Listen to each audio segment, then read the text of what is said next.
Hello, everybody. This is Edit Sweet Lisa popping in here to say that this is part 2 of our discussion of Stranger Things Conformity Gate.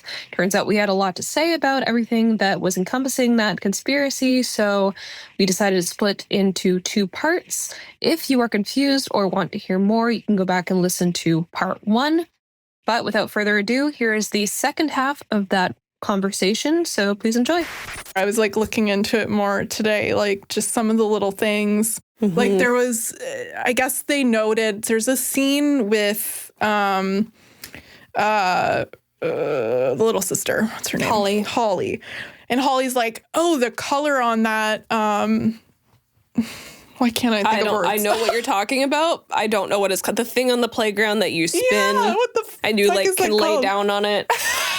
The thing is, we never had those in Canada. At least I didn't in our playgrounds. They were super dangerous. My exposure to them was the show Recess, cartoon Recess, or stuff like that. And I was just I just accepted that American schools probably had those. We didn't. So it's not like we grew up colloquially knowing what they were called.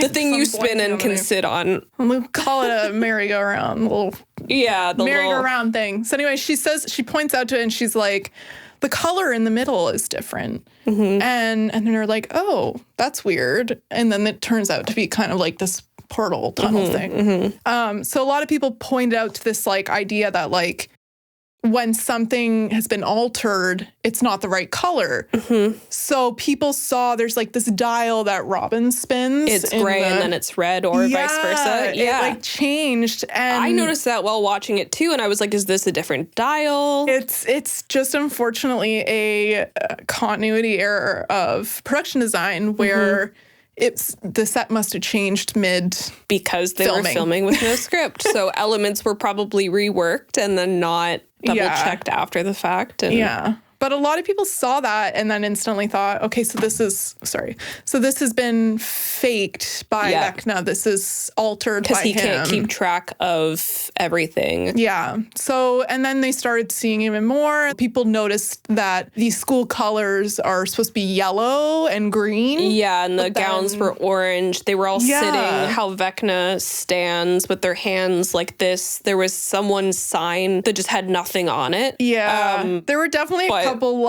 scenes where they were it doesn't matter. I also feel like they made a point of still showing that Nancy, Mike, and Holly's mom had the scars from the Demogorgon attack. But then I saw a lot of people saying she didn't have them in the final scene when she was calling them upstairs. Here's the thing. That shot is so far away. Yes. She's standing at the top of the stairs and the camera's at the bottom. I'm willing to bet they were instead of doing the special effects makeup for this very quick scene, just the lighting's dark enough. Nobody's going to be able to tell. Yeah. However, this also sparked this whole Mike's mom doesn't have the scars anymore, so that's another. The way the books are positioned says that Elle lives, and then people started making their own versions. Yeah, people were also AIing their own version of what they thought the last battle was going to be. AI generating Mike going and meeting up with 11.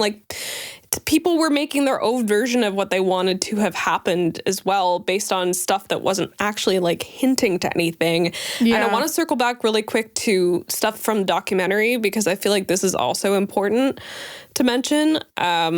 We've talked about our feelings about AI before. Yuck.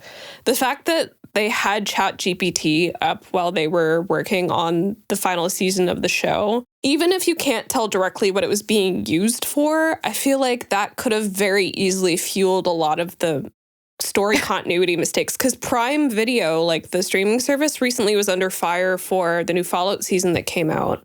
Mm-hmm. Show itself, the trailer practical thing. Yeah, they had a recap that was generated by AI, and it missed key plot points, so they removed it, and I'm pretty sure now they have people actually editing the recaps that are before each episode, because it's supposed to be relevant stuff that you're supposed to remember. And if you're using ChatGPT to generate, fair enough, there's 4 seasons of an existing show, there's a lot that you set up, there's a lot to remember, but that's why you have somebody sift through and keep track of stuff like that. You don't just pull up a generator, plug a prompt into it, and say, hey, what was the logic behind the I'm doing an example, allegedly. I don't know what they used it for, but it was on their computer. You know, you don't type in something like, what can the Demogorgon do into ChatGPT and rely on that to give you, like, accurate information to build a script off of. Yeah.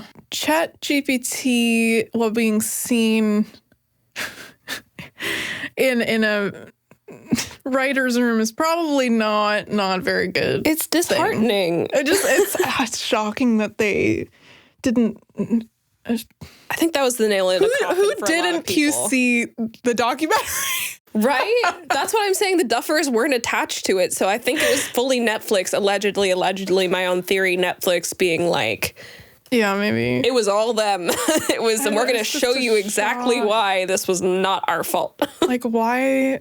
It's wild. I don't understand. I don't get it either. Like, if anything, you know, it's funny. If this documentary hadn't come out, I think people would have been satisfied enough with, like, when they were saying, oh, like, you know, this is what we have. We wanted it to be this way. Mm-hmm. We changed some things because of the play. You know, I think people could have had a little bit more forgiveness in kind of the ending. Mm-hmm. This documentary definitely did not help. God, I don't know how to play this. It's going to be messy, but let's shoot. And that is a wrap. Yes. And unfortunately, you know, because we watch a lot of stuff and we'll forgive things. We'll be like, you know what? Yeah, they missed that detail. Like, we've pointed out things are like, oh, yeah, that piece of technology wasn't actually that time or something. Yeah, and we're like, we can forgive and be like, we're in the industry. We can understand and forgive certain things. There are absolutely times that we've talked about or haven't talked about where QC stuff doesn't really generally overall affect the enjoyment of something we're watching. Yeah. It's just, hey, we noticed that, and that's kind of where it ends. Yeah. But the issue with this show was that it caused such the idea of Conformity Gate almost kind of overshadowed the fact that the last season had aired. Like, that was what people were talking about. And it just is so, it's just so disappointing. Like, I can't think of another word to say. It's disappointing that the fan theories took over the impact of what the show actually was, because people just didn't want to believe that that is how the show was ending. Not only because it wasn't good, but because it didn't seem like anybody involved cared about the fans and what they had been watching for the last 10 years. I also want to bring up another fact about tying in the documentary to the show. We talked about how Henry Creel has a lot of parallels with Freddy Krueger and the Nightmare on Elm Street franchise and fan base. A lot of people, when the Conformity Gate episode did not come out on the 7th, because people were like, oh, the Duffers had said Christmas. Well, that's Orthodox Christmas, so maybe that's what they meant. So that's also why a lot of people were honing in on the 7th. But then they announced the documentary, and there were a lot of people online saying, well, they've really heavily been relying on Nightmare on Elm Street. And I don't know if you have seen all of them, but I'm pretty sure New Nightmare was the one where they went really meta with Freddy Krueger, and he starts going after the actual actors that were in the franchise. So some people were speculating the documentary was going to be a meta episode where Vecna was going to be going after the actors and set up to be sort of like a Truman Show kind of Nightmare on Elm Street-esque. Holy. Because they were really not letting go of the fact that they were still in Vecna's head and that they were going to like take that route with it, which I don't know if that would have been better. I will say the amount of thought that goes into all these theories and ideas, you would think that shows would start to realize that the audiences are becoming too aware, too smart, that like they need to like be prepared with some kind of background like plan, some kind of bonus episode that they're going to put out. At this point, the finale of any film should always have a backup episode ready to go in case fans are like, but what if this show is going to have a secret episode? I actually, well, the audience is calling for it. Here it is. You know what I wanted from the finale, and I knew this wasn't going to happen, but you remember when Netflix did Bandersnatch? Oh, yeah. I was really thinking it would be cool if they brought something like that back for the final episode, where there's the version that they put out, but then there's versions where, depending on choices you make, the characters do or don't survive a story point or a scene. Yeah. They're not smart enough to do that, apparently. That was like my secret hope for the finale. Obviously, they weren't doing that because they were airing in theaters, and I think after Bandersnatch, they gave up on the whole choose your own adventure thing. Yeah. But I think something like that, where there's so many ways you could take the show, maybe people would have seen that as a cop-out, but at least some of the characters, they could have followed through on the promises of some characters dying without having to technically commit to that either. Because they cut to black, making us think that Steve's going to fall off that tower. Mm-hmm. But this whole season had no stakes, to the point where when we were watching it, we're like, he's not dead. And then they come back and he's saved. And it's like, well, yeah. Yeah. There was no point did my heart jump into my stomach and I was like, oh no, Steve. Like, obviously he's fine. Yeah. You know, there was no Yeah. This whole season had no stakes at all. And I think that was part of it. It's sort of become a new show format to break things into release dates, like break up as episodes come out. And I almost feel like the mid-season break episode was better than the actual finale episode itself, because it built up to something and then it kind of just fizzled out after that to nothing. Yeah. Which again is why people were like, there's got to be another episode. I know. Well, that's the thing too, right? Like, even with the whole 11 dying, because I think that was their it's going to be a dark season. Like, someone you love is going to die. And so killing Elle was the moment for them. They couldn't even commit to that though. It's the thing is with the whole 11, did she die, did she not die thing. Well, a lot of people were talking about it. I think the majority of audiences agree that she's alive because there's so many points to it being that she did that when you think about that, you're like, okay, so then, no one literally died. Like, there was no high stake. There was no... Callie died, but also maybe she didn't. Callie being the sister from that backdoor pilot that everyone ignored. That was the one thing they actually did dig back to. And it was like, hey, remember that episode that no one watches anymore? Well, we're going to make sure you do still watch it. We're going to bring back that one character. Yeah. She maybe sort of also died, but again, they didn't commit to that. The only character they actually committed to killing was Vecna. And even then, Conformity Gate sort of bounced back on that too, being like, well, what if he didn't die though? What if this is all an illusion and they're still stuck in, because he just died so easily. They're like, well, no, that can't be. So really, they made a season where they maybe killed some people, but they're going to leave it super ambiguous as to whether or not they actually did. Yeah. And then when people actually, side characters died, there's no repercussions. Like, Nancy and the team kill so many military officials, and then the military just backs off. They're just 18 months later or however long the flash forward is, they're just they'd be in jail.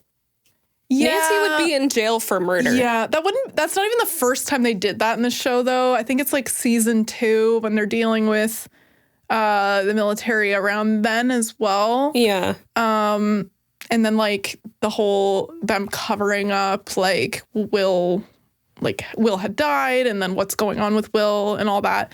And they very much just let them go and be normal people, even though they know so much underground shit. There'd be no way they would be able to be in the real world. They would have to all be under the, what's it called? The safety thing. Oh, yeah, I know what you're talking about. You know what See, there's so much for even us to keep track of, and we didn't work on the show, but at least we remember this stuff. There's no way that they would all just be chilling as normal people, with everything that they know, but they do. And so, they all just backed off. They're like, they dealt with it in the 18 months. It's the way this season started. It's the end of the world looks like it's happening. And then it's just Robin on the radio being like, well, we're in quarantine, guys, because I don't know if you noticed, but there's big holes in the city. That's not a direct quote. It's also a horrible impression of Robin, but it's interpretation of her character. It was great. Thank you. Actually, my parents wanted to name me Robin, but they didn't want to because they thought I would be made fun of for the whole Rockin' Robin thing. So I thought it was interesting they brought that up in the show. Interesting. They thought people would tease me because of that song or whatever it's a reference to. And, Zach's brother's name is Robin, so it's probably best that that's not my name. Yeah. But there's one last thing, and then I think we should maybe talk about maybe some things we did like. But there's one more overall thing that I wanted to make sure we talked about. And it's not a Stranger Things specific thing, and I don't know if I put it in the breakdown, but I think it's still relevant to talk about, is the way that we may have even touched on it before in previous podcast episodes. It's kind of hard to keep track. Again, hard for Stranger Things people to keep track. They had a whole team of people. There's just 3 of us. But Netflix and a lot of streamers, but very, very notably with Netflix, they're writing content for people, knowing people are on their phones. Oh, yeah. So a lot of this season, the other huge criticism along with the QC stuff people were noting about Conformity Gate was the repetitive writing and the amount of scenes where they had to throw in like 5 scenes recapping the same story point for different characters, when good writing would be you're explaining it once to everyone who needs to know that, and that's including the audience that's watching the show. Mm-hmm. But what they're having to start to do is to make sure that people who might be scrolling while they're watching, especially like a really long episode of television, are getting the plot points if they're not even watching. Yeah. So they have to reiterate the same. There was a meme that started going around. People were making reels like about the amount of times that they would take random objects and be like, this phone is Will. This water bottle is the Upside Down. And like just how many times in that season they had scenes play out like that. Yeah. Reiterating the same points that we've already seen other characters get filled in on. We already know as an audience, but they're repeating it because of the way that writing needs to be done nowadays. And I think that did a huge disservice to this season as well, especially because they didn't do that in previous seasons as much. Yeah. Like especially in the first couple of seasons. It's unfortunate that Stranger Things, it's really being highlighted with this show because there are definitely other shows doing that. Mm-hmm. But because this season was so heavily analyzed and criticized, a lot of people are really, really noticing it with Stranger Things. And we really noticed it when we were watching it. And it just made for like, we already know this information. Why are you telling us this again? Like, yeah.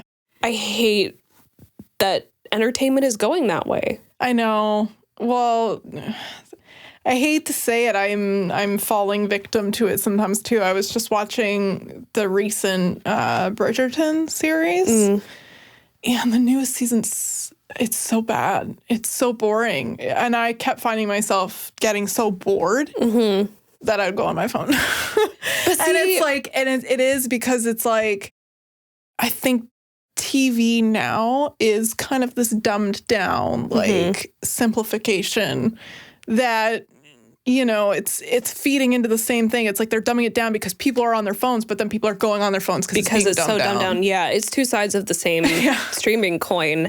And it's so upsetting because people shouldn't be writing to that. They should be writing against that to make sure people are still getting the points across. But especially if it's a show for a streamer like Prime, Netflix, Crave, Hulu, whatever.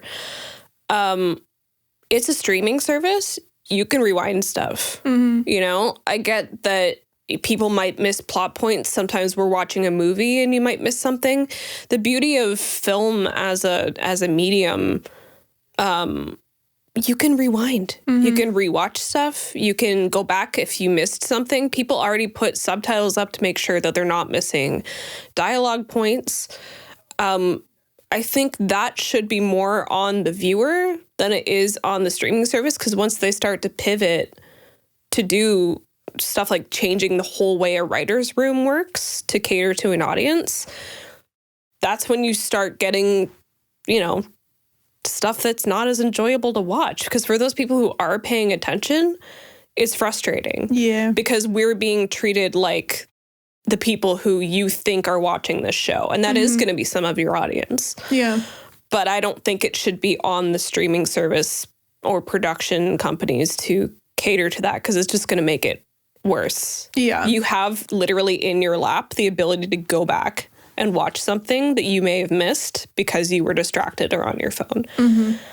It's and like I said, with something especially like Stranger Things, where people like you, I didn't have the time, but people who binge a whole show before watching I don't know how I had the time either, but but you found it and you wanted to, and having a show that started off this being a Netflix show from the beginning, like not a show that Netflix acquired, a show that they created.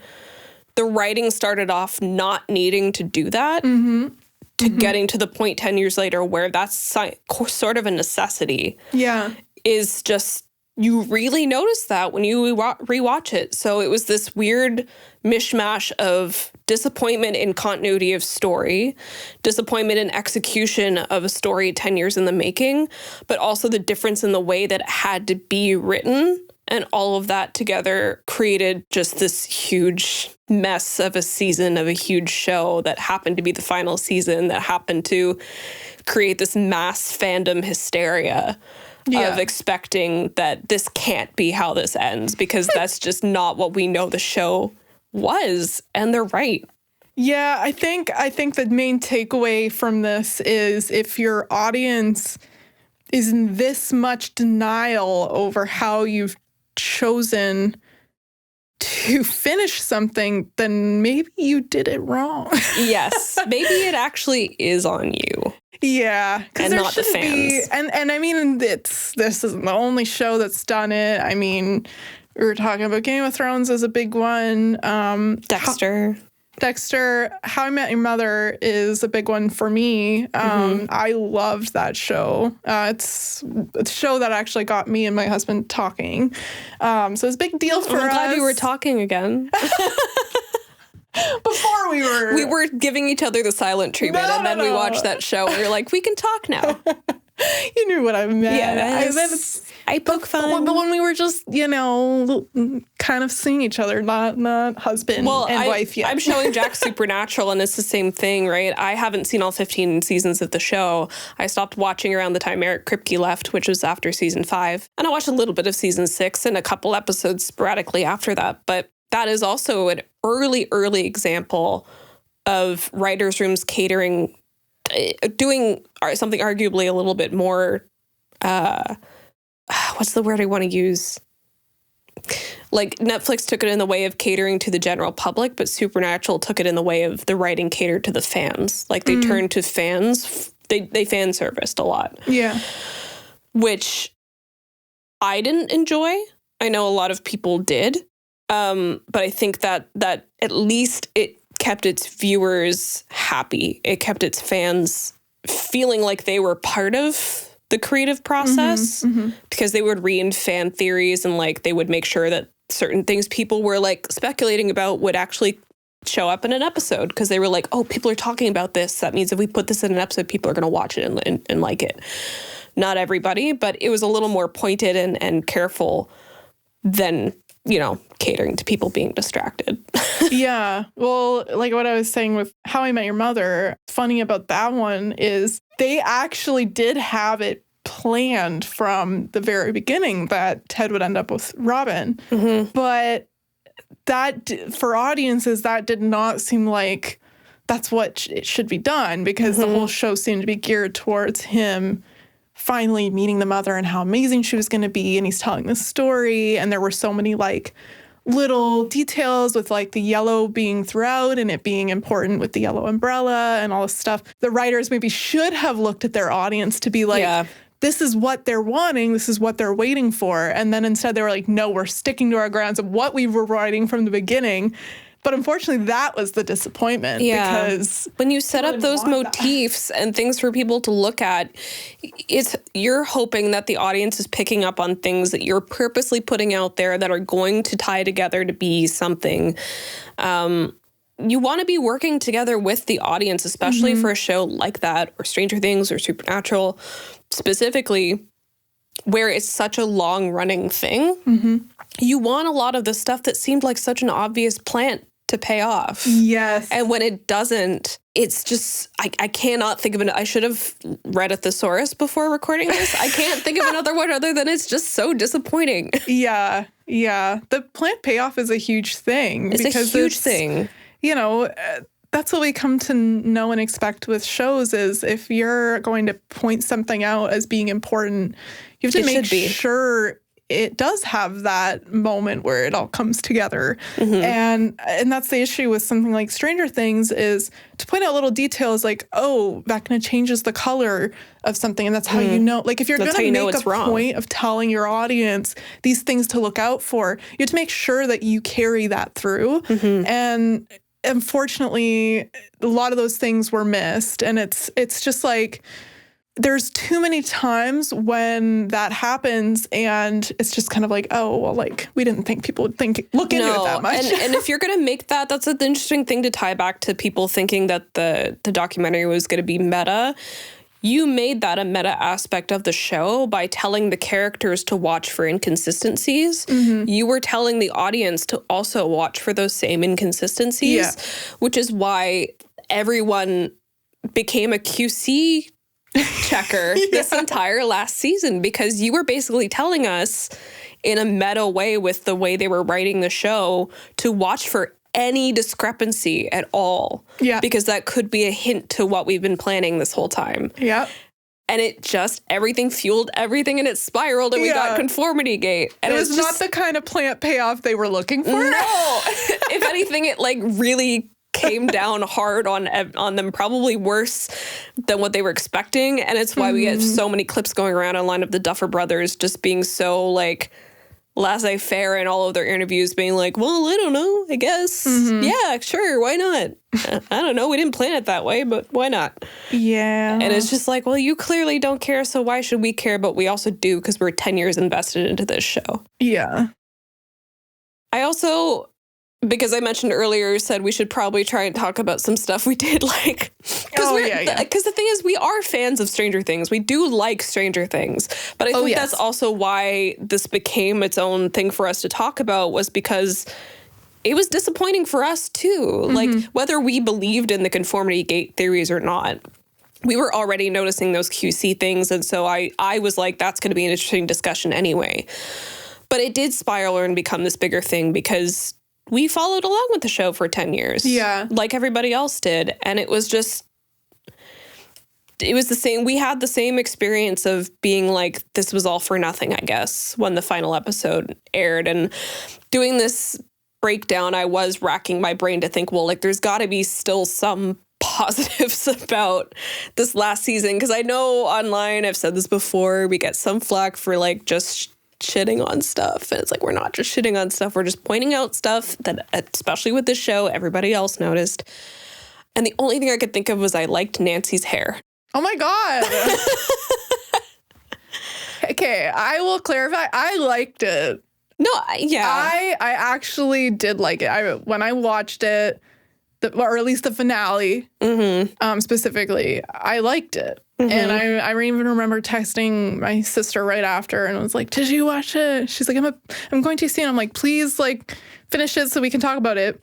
And I told her, I'm like, I cried. And she's like, oh my God. Like and I think, I don't know if she thought maybe I said I cried because some character died or something. You would think, like everyone else did. Which wasn't why I cried. I cried because it was the ending to a 10-year-long show that I really loved. And I did like the ending. You felt that. So the last scenes of all the characters that we see were the last days that those actors were filming.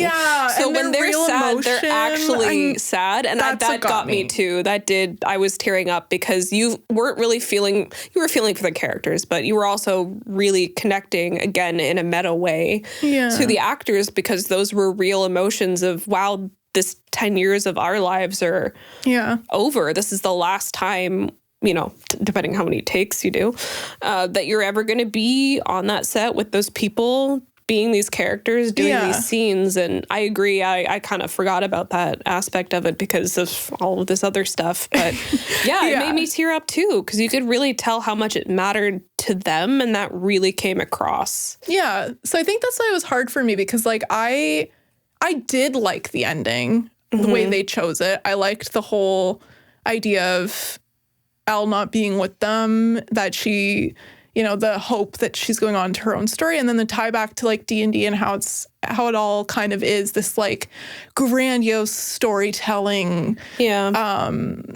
event. Like it's really like the whole story could have literally just been Mike telling a D&D and a lot of people thought that's how the show was going to end, was that the whole adventure was really just a big D&D thing. Because like they even showed that image of the like, it's like a D&D manuscript called Stranger Things at the very end. If you stuck to the very end of the credits, you could see it. Well, and a lot of the terminology in Mind Flayer, Vecna, that's all calls to actual D&D. Because of course that's what kids would be calling the monsters, because they're into D&D, so they're like, I don't know, this is the Mind Flayer, because it's like the Mind Flayer in D&D. Like, so it's like, I think what I liked about it was that they did tie back to the roots that it starts with, and then even like the little flashbacks of when they were all just like little babies around the table, and then how much they had grown. Like all of that I ate right up. I was like, yes give me more of that. I love that shit. I'm also just sentimental, like nostalgic person. So anytime you like play on nostalgia or someone like growing up in age and stuff, like that gets me. So I did like it. I think what sucks is if that was the goal and they didn't have all these like discrepancies outside of that, I think we would have all settled into this ending a little bit better. Yeah, it would have felt earned, I think. It was still emotional regardless, but I think fans would have felt more satisfied if at least some loose ends had been tied up and it didn't still feel like there was room for more, even though like you can argue there could still be room for more. You could do more with it, absolutely. Yeah. But not room for more in the sense of it wasn't satisfying the way that it was wrapped up, which is what we got. Yeah, because like the idea of this whole thing is about conformity. Well, yes, we don't want conformity, and I don't, you know, when you have such a fantastical, like, you know, scientific realm type of wormholes, time travel, other realms. You can do so much with it. However, all these things still are grounded in like a very simple hero's journey, like story. So ending it like the journey ended and it's, you know, back to a normalcy. Like E.T. was one of the biggest ones they pulled from in season 1. And the end of that movie is the alien goes off and they go back to their normal lives. Like there's nothing wrong with that format. And I would have been completely fine with this kind of simple, like going back to normalcy conformity if there weren't all the loose ends, and if, you know, they had put a little bit more thought maybe into that finale, like the big battle and things like that. Like if it had ended in this big hero's journey battle that people were really wanting, and then you have the normal at the end, it would have been more satisfying. Yeah, I agree. Like it still hit, but it could have still felt more on purpose. Yeah. I also wanted to point out too, another thing I did like. I liked the sequence of Mrs. Wheeler and Holly being attacked by the Demogorgon. Oh, yeah. I did really, really like that. I just really, and again, we love Ted. We love Mr. Wheeler. He's so useless and funny. You love him? I don't. Oh, Jack and I think he's hilarious. He's just so useless. I hate him. No, but like, why did he live? I needed a scene of Mrs. Wheeler with some, you know, with Billy better looking guy, with Billy at the end. No. I needed her to finally get her divorce. She was waiting for that. Oh, she deserved it. But I just feel like Ted had nothing redeeming happen, and then like you think he's gonna die, and they're like, well, what about mom, and what about whatever? It's like they barely talk about Ted, and then he ends up being okay. It's like, well, not that I wanted the Wheelers to die, but I feel like they could have. Yeah. Especially how intense that whole sequence was. I was like, this is sick. If they die after all this, It would have been earned. That's true. Then they just didn't. But I still liked the sequence anyway. I thought that was cool. Them hiding in the bathtub, like all of that was... Mrs. Wheeler and there her were wine. Stakes. They set up stakes for that, and they didn't follow through with it. But it was still early enough in the season that you're like, oh, they really could kill them. Yeah. Yeah. So I guess what we're saying is even the things we did like could have been more satisfying. I still did like Nancy's hair, though. That's such a random thought.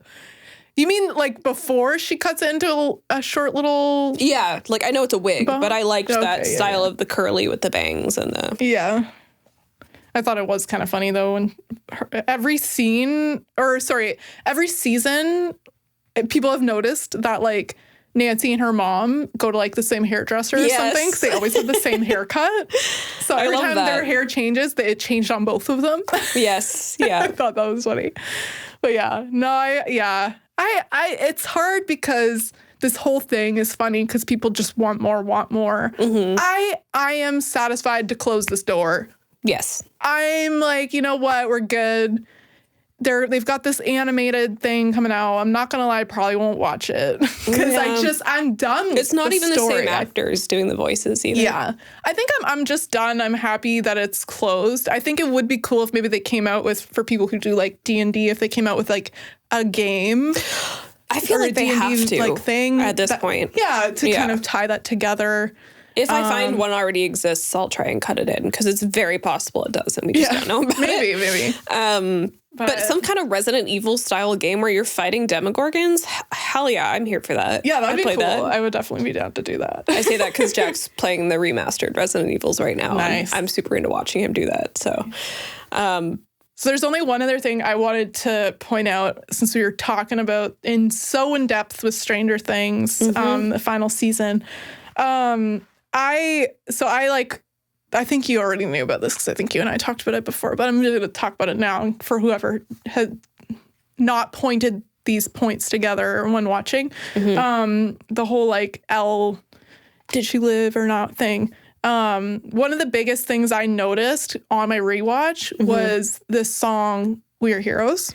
Yes. It plays 3 distinct times in the show. The first time is when they think Will had died and they're pulling his body out of the water. And it was a cover. It's a cover. And then they play the cover again when they think Hopper died. Yep. The end of that season. And they're both really big moments. And then the only other time they play the song is at the very end of the season. The final season, in the credits, they play the actual David Bowie We Are Heroes version. And a lot of people kind of jump to this there has to be a connection. I do think that is maybe one of the few things that maybe was thought out from beginning to end. Sure. Which was each time they play the song, it's the idea that you think someone died, but they didn't really. The thing is, though, I could play devil's advocate on that, and I did when Jack and I were talking about it. Maybe when we were talking about it too, off recording time, off the record, if you will, was that this is the only time it's been the actual song. Yeah. So you could argue that means 11 is actually dead. And I will argue. Because my argument is because I actually watched an interview with Joe Keery, who said that they were intending to play the cover again. And he wanted the actual one. He said, no, play the original. So the fact that the intention was to play the cover again means the thought behind it still stands. Yes. And I do think 11's alive, and I don't think the order of which they put their books on the shelf has anything to do with indicating that she's still alive. Conformity Gate just became people making their own versions of stuff anyway. That's again why I thought I was this has to be its own episode, because it spiraled so hard into being such a bigger thing than it needed to be. Yeah. And you know what? If I have to cut in something tomorrow, record something in my apartment and say, hey guys, Conformity Gate happened during the Super Bowl, holy shit, then I will. But I would die actually if we recorded this whole episode to talk about how far people went to pull something and it happens. I'd be like, okay, what studio head was like, okay, we have to make sure this happens? Netflix. Like literally like January 7th, nothing came out and they were like, we have now until for some reason like the Super a month Bowl later. Yeah. to like Well, make because there's been a lot of Stranger Things stuff tying in with the promotion of the Super Bowl. So that's why people are like, oh, maybe that's when they're dropping it. And that's literally the only thing I think this is based off of at this point. So yeah, if I have something to cut in, I'll cut it in now. Yeah. If not, we come to the end of our episode where we do our ranking system. That's where we take a 1, 2, 3 level QC ranking approach to how bad or not so bad we think the offenses are. And I think with level 1 being the most, we can let that go, to 3 being what the fuck was that? It is the criteria that we used when we did QC for a job. We've just sort of reformatted it to be relevant to the way that we talk about stuff that we discuss on the podcast. I feel relevant to explain it again because sometimes we forget to explain why we do that. And because there were so many examples in this, I think we just have to boil it down to the execution of how this went. And I'm a solid 3 on it because what people are going to remember, unfortunately, I think about this season and this show was how people were so hoping that wasn't the end of it, that became more what people were talking about than what actually happened. And feel free to disagree, but I'm ranking it as a level 3 because clearly no one was fact-checking anything when they wrote this season. And the fact that they were even filming without a script half the time just tells me that they weren't even QCing themselves as they went. Yeah. The actors were. Oh, I don't even know how you like rank that because I'm like, I don't know. I still liked it. I still am satisfied with the ending. You can we can do half points. You can say a 2.5 because you still felt some of it was redeeming. Yeah, maybe I'm going to say a 2. In no world is it a 1, though. Because the fact that we're even talking about this. I'm going to say a 2 only because I'm like, yeah, it had flaws. But I still ultimately liked it. And I liked the very end. Mm-hmm. And I cried. So, like, I think I can't be too harsh. I cried. So. I mean, I cried, too. But well, that doesn't mean anything for you. You can cry and still hate. It can be hateful sadness. That's still valid. Yeah. Okay. I think my initial reaction coming away from it was I was happy. I cried. It was like fine. It was only until I really started like digging after and like until I said, Janae, this is going to be its own episode. Yeah. You should look into it. Yeah, that was kind of once I started actually looking into the Conformity Gate stuff. I think if I hadn't really delved into it too much, because I think I knew that the last season was just not going to be as good because it's like I had an expectation. Yeah, and like, everyone kind of did, right? Yeah, I'm like, the last season it took 2 years later, and then there were so many breaks with the like, strikes and stuff that I went into it already expecting little. Mm-hmm. So I think what I came out with was like, okay, it was all right, and I'm satisfied with the end. Now looking back on it, I'm especially after the rewatch of previous seasons and how good those were. Yeah. Then yes, I do agree. It was flawed. So it's hard. I'm like, I'm gonna just go right in the middle so that I can say I'm in the middle about it. There can be nuance. we love and accept nuance here. I'm just gonna go with a 3 because, like I said, it overshadowed what I think the show could have been, and the fact that stuff that we notice on the regular. It's just so interesting to me, like, when the coffee cup was left in Game of Thrones, that was headline worthy and people were talking about QC stuff. And the fact that this whole conspiracy theory came because a whole audience was told to basically look for QC stuff is just, you don't really see that in pop culture too often. Mm-hmm. And I think because that became such a huge part of the hype of the show for the wrong reasons, it's a 3 because there's, sometimes there's 1s and 2s that we point out that we're like, but we noticed that.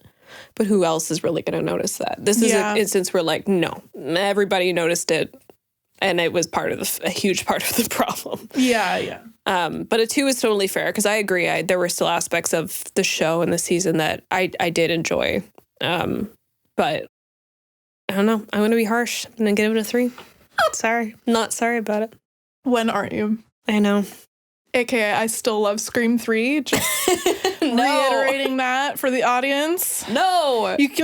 Someone can give me a pre-screening to Scream because Lisa's not a true fan. So true fans can recognize when a franchise doesn't fully hit the way that it should. Okay. Okay, fine.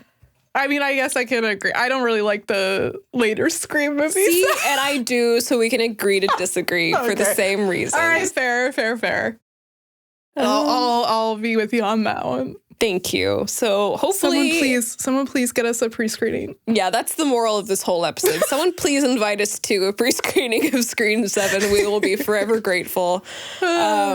We say that jokingly, but actually I'm literally begging. Like, I am straight up begging.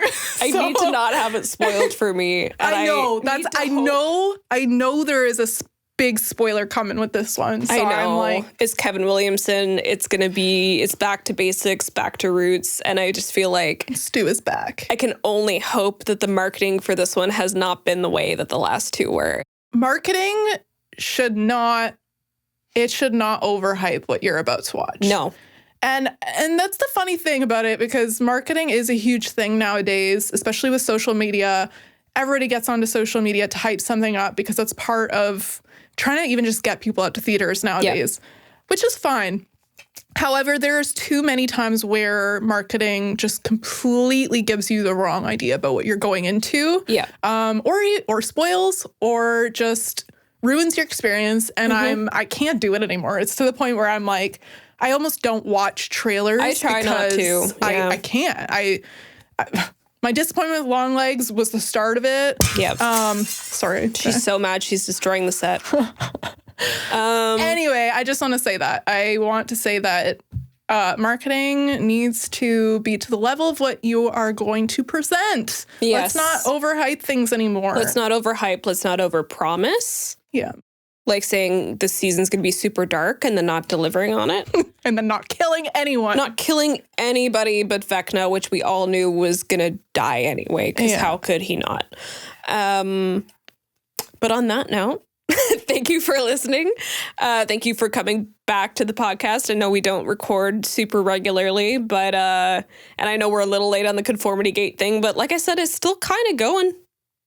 We're still at the day of the Super Bowl, and people still think we're getting a new episode. Less people, but they're out there. There's always someone. There's always someone, and I don't think I'll have any satisfying, we were wrong clips to add in here, but we'll admit when we're wrong. I don't think we are. I've already closed that chapter. Yeah. It's done. And we are closing the chapter on this episode. Yeah. Bye.